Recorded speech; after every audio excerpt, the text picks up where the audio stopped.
v té době to bylo? V roce 2000.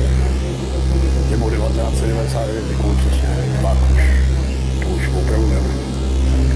Dělej! Už jste tady měli být 4 minuty, ty magore! Ženil jsem se v květnu. Ženil jsem se nenárodil.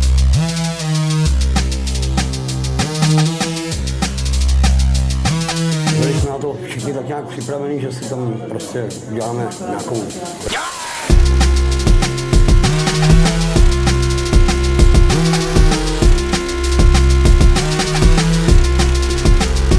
Magore!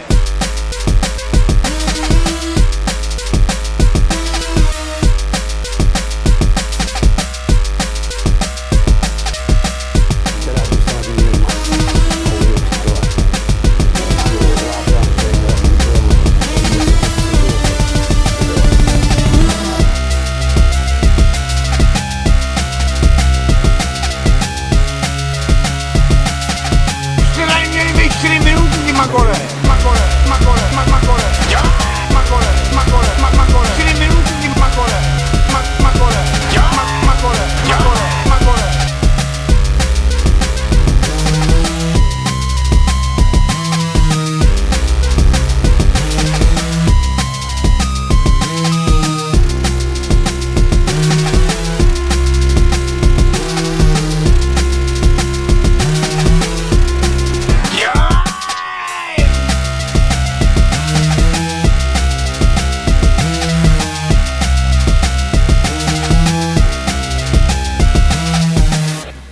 Velký problém tu svatbu přerušit a zrušit na plně.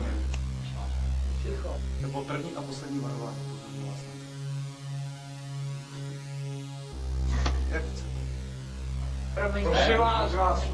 Z té matriky, ty ženský, ty jsou tam taky originál. Opravdu, je to pravda. Co vás vedlo k takové svatbě? Nepřišlo vám to pojetí vlastně, řekněme, trochu netradiční? Netradiční určitě. Chtěl jsem to tak.